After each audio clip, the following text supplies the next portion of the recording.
All right, so solving right triangles. Notice it says right triangles. Everything we do right now is going to be right triangles. So you know that one of the angles has to be a 90-degree angle. No matter what, we need to have a 90-degree angle. So in a minute when we do the application and we draw a picture, in your picture there is going to be a right angle. If not, then your picture is not correct. These, all things that we recall, these are the ones that you're going to use most often. You don't need to use the reciprocals when you're creating something unless you just like the reciprocals better. I don't. I like the regular sine, cosine, and tangent because there's actually a button on those on my calculator for me. But if you want to use the reciprocals, you can. There's lots of different ways to do these problems that are correct. There's not just one right way. But we are going to solve them using right triangles. All right, so our SOHCAHTOA is what we have to know because usually we're not on the unit circle. We might be. Okay, we could do a problem without a calculator and it could all be on the unit circle and you just write your answers in exact form. But if you have a calculator, you just plug it in the calculator, use it, and answer appropriately. The other thing when you are solving a right triangle, so if you're solving a right triangle, it means you are finding all the parts. There are 3 angles in every triangle, therefore there are 3 sides in every triangle. So if we're solving the triangle, you have to find all of the parts. One part is automatically given. One of them is a right angle. So now we only have 5 parts left.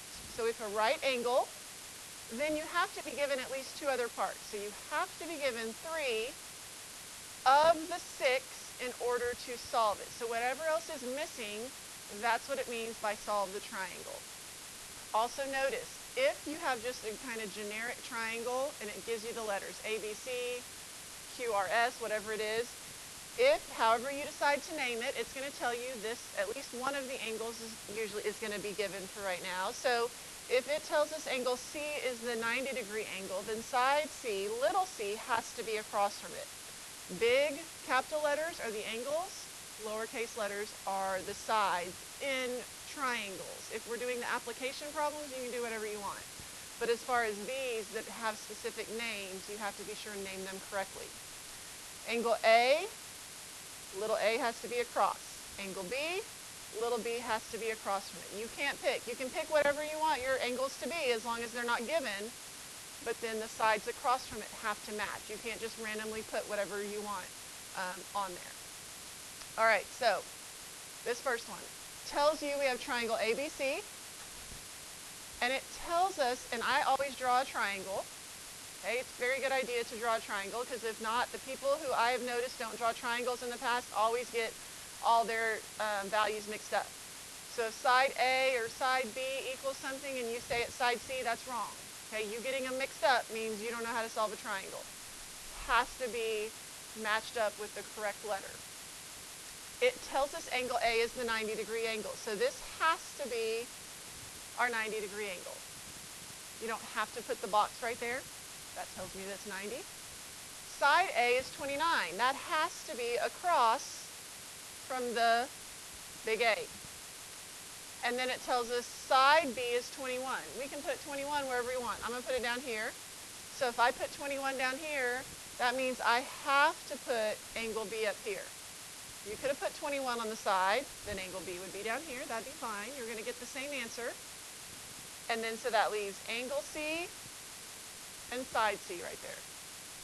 So we have to find angle C, angle B, and side C. Well, side C is easy, right? It's a right triangle. So C is going to be the easy part. So we have 29 squared minus 21 squared is going to be C squared. That would be a setup. Show your setups. That would be a setup. So 29 squared minus 21 squared gives you 400. Square root of 400. C is 20. No units were given, so we don't have to write units. If you want to put U or units, you can. Just be careful. When specific units are given, you have to use those specific units. You can't say U when centimeters are given. You have to use centimeters if that's given.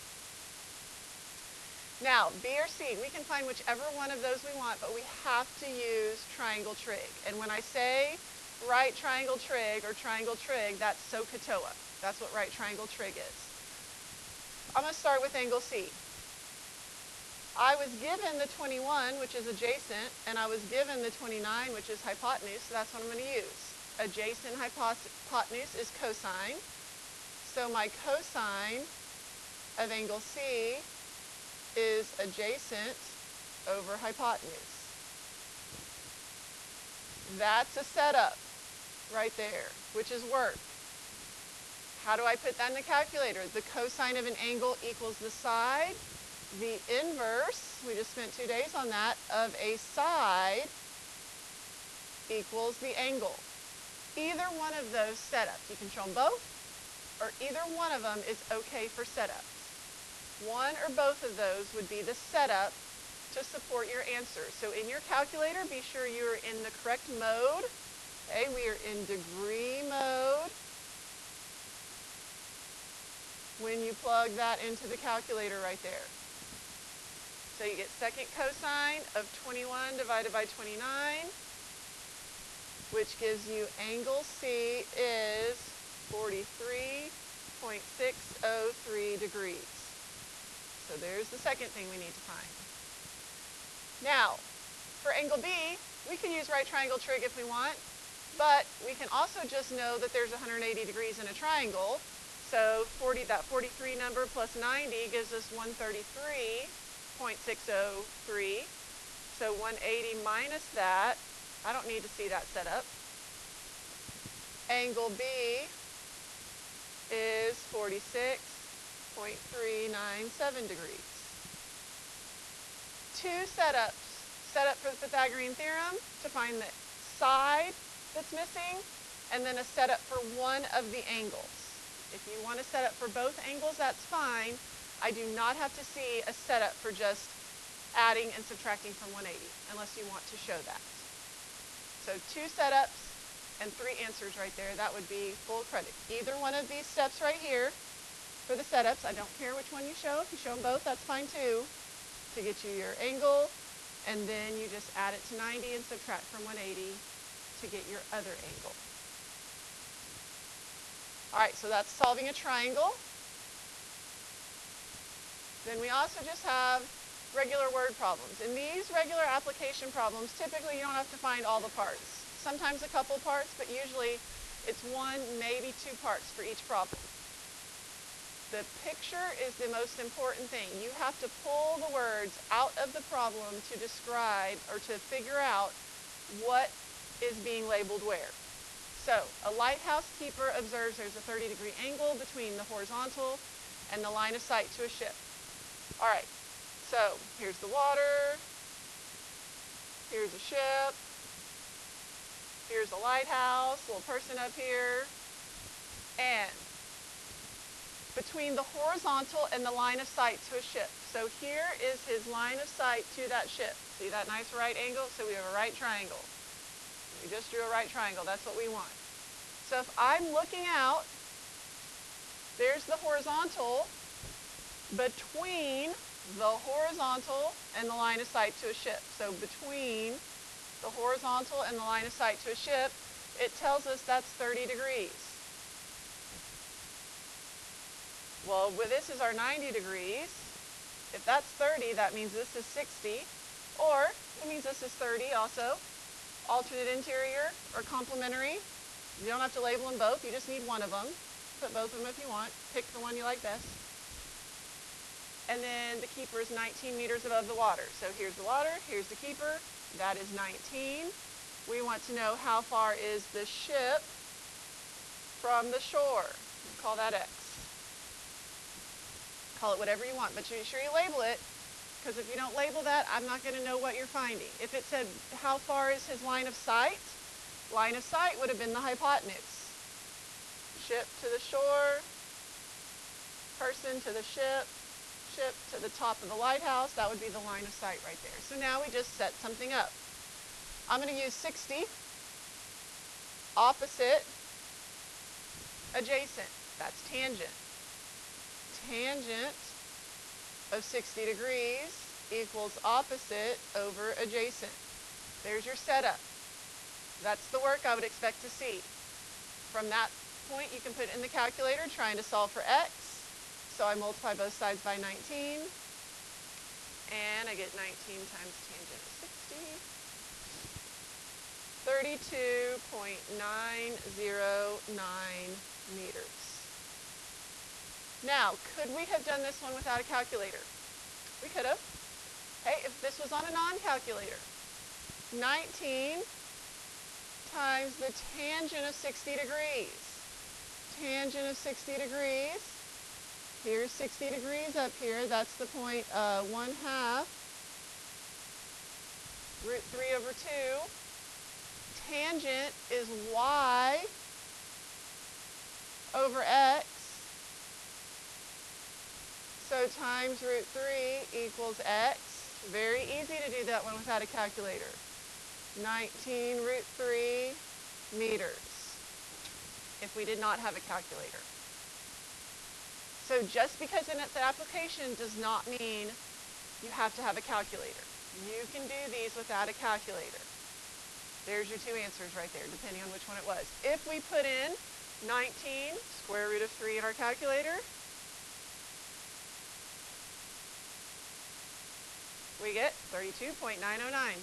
Get the exact same thing.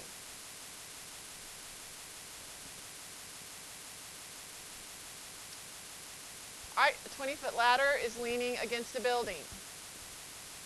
All right, so we have a building, and we have a ladder leaning across it. You do not have to draw it. A right triangle is fine. Okay? So the ladder is 20 feet. It's 6 feet from the base of the building, so here to here is 6. We want to know the angle of elevation of the ladder. The angle of elevation, so from the horizontal, the ladder got put up, that's elevate. This is the angle of elevation right here. I'm going to call that A. You can call it whatever you want. It needs to be called something, though. Theta, x, whatever. So that would be cosine of A equals adjacent over hypotenuse. There's your setup. That's what I would expect to see. This is what you would type in the calculator. Inverse cosine of 6 over 20 is what you type in the calculator.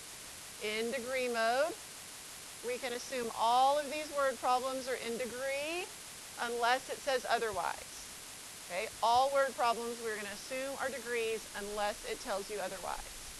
So second cosine, you don't have to simplify that 6 over 20. You're plugging in the calculator. No need to simplify it and accidentally make a mistake. You get 72.542 degrees. There's your angle of elevation. How high does the ladder reach on the building? 20 squared minus 6 squared. We'll just go ahead and call that A squared since it's across from big A. 20 squared minus 6 squared. Take the square root of that. Rounding to the thousandths, 19.079 feet. So that one did have 2 questions. Be sure you answer both questions. Again, labeling everything is very important.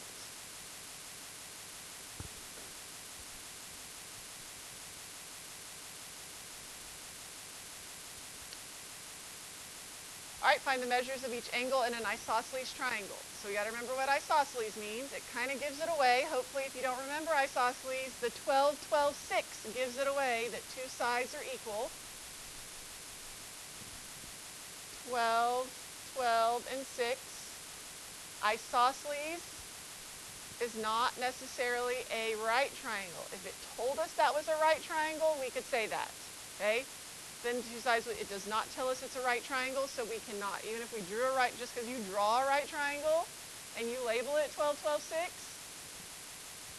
think about it. If we really made this 12 and this 12, could this be 6 over here? Is that possible for that to be a right triangle? Good, no, because this hypotenuse can't be 6. So we know for sure it's not a right triangle. So even if we drew it to be a right triangle, that doesn't mean it is. Only if it tells us is it a right triangle can we assume that it is. but this whole unit's about right triangles. So we could make a right triangle here. If I cut this in half, a little bit of geometry, angle bisector right here, that makes these two equal, so this is 3 and this is 3. And now I can still find, we'll call that angle A, that means this is angle A. And then once we find those two, we can just double it and subtract from 180. So we know this is 3, this is 12, and that's my angle I'm looking for. Adjacent and hypotenuse, yeah. Whew. Draw that, that'll help. Adjacent and hypotenuse. So cosine of the angle equals 3 over 12. That would be the setup I'd expect to see. This is what you type in your calculator, inverse cosine of 3 over 12 equals A. So second cosine, if you want to simplify that, you can. No need to simplify it because you're just getting an angle answer. Not going to change your answer. So my angle A was 75.522 degrees. So then my next angle is 75.522 degrees. And then those two added up, subtracted from 180,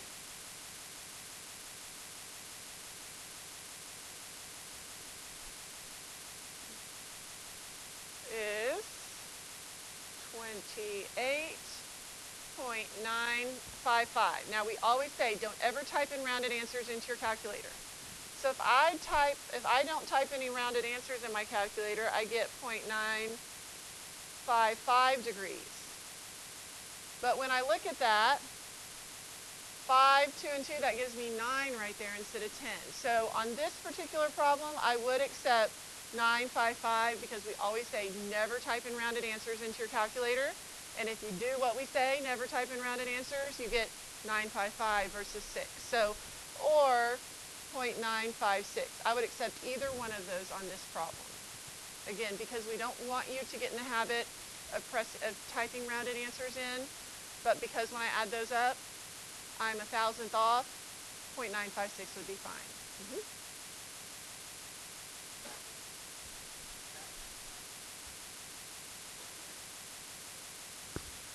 So, good question. So the question is, do I have to label these? Well, on this one, it just says find each angle. So you just list them however you want. So here's the 3 angles. They weren't specific. On this one, it was very specific. Angle B is something specific. Angle C is something specific. So on this one, it had to be, it wasn't just find all the angles. It was find angle B, find angle C. On this one, just find them.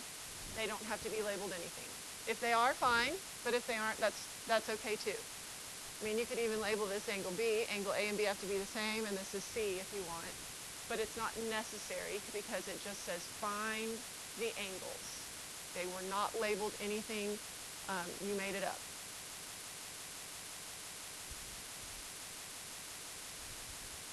All right, 2 motorcycles spot a helicopter flying at an angle of elevation. So I drew a little picture just so you could kind of see this is a picture you would have to come up with. Again, it doesn't have to be fancy. It has to be some right triangles. So the helicopter is 2,300 feet above ground. So that distance right there is 2,300 feet. One motorcycle looks up at 32 degrees. The other looks up at 50 degrees. I'm going to say this one is 50 and this one is 32. It does tell us they're on opposite sides. They could be on the same side.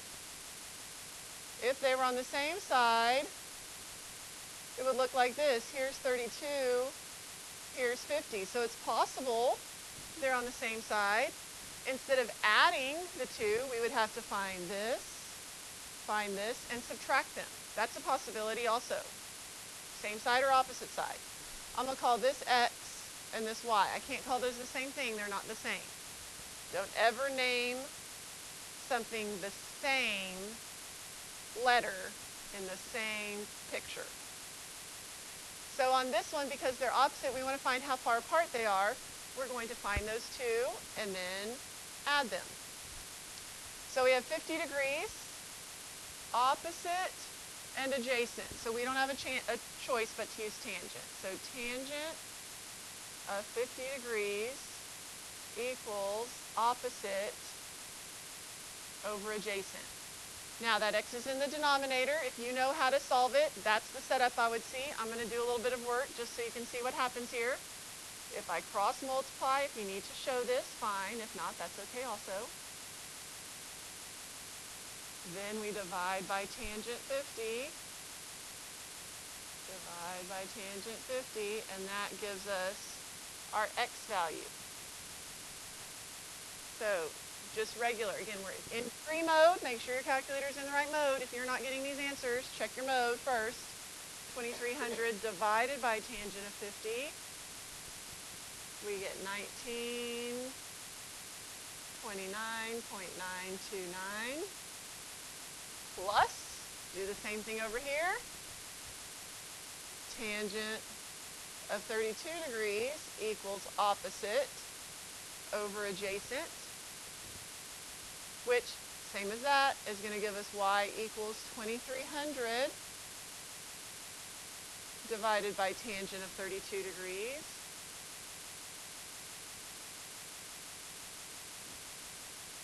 $3,680.769. Add that to the 1900, and you get your final answer. They are 5,610.699 feet apart.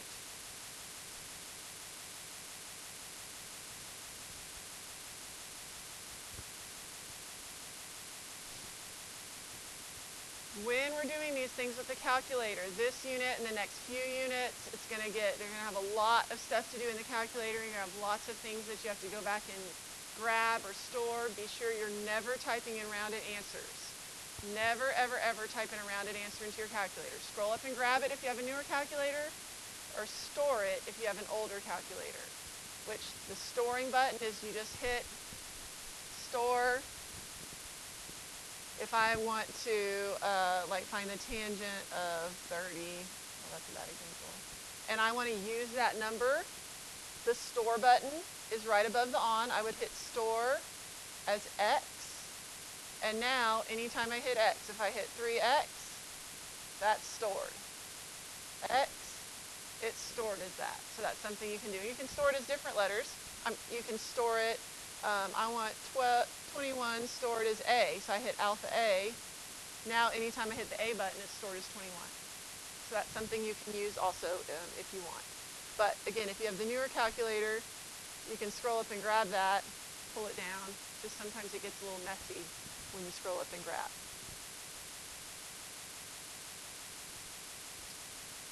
All right, and the last one, helium balloon is flying at an angle of elevation of 56 degrees, tethered to a 4-foot high fence, attached by 23 feet of string. How high off the ground is the balloon?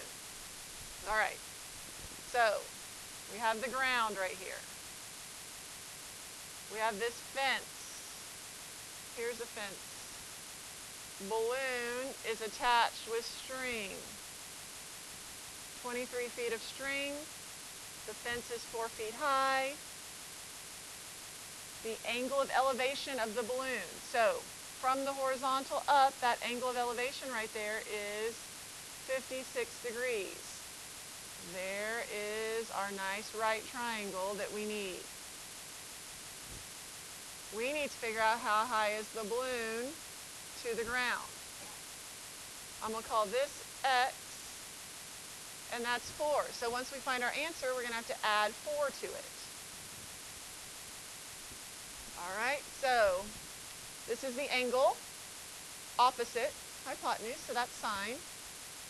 Sine of 56 degrees. If you like cosine better, add these, subtract from 180, and find that angle right there. That's fine, you just don't have to do that. Opposite over hypotenuse, that's your setup. Then this is what you're typing in the calculator, 23. Again, still in degree mode. sine of 56. You get 19.068. That's our x value, but we want to know off the ground, so plus 4, 23.068 feet.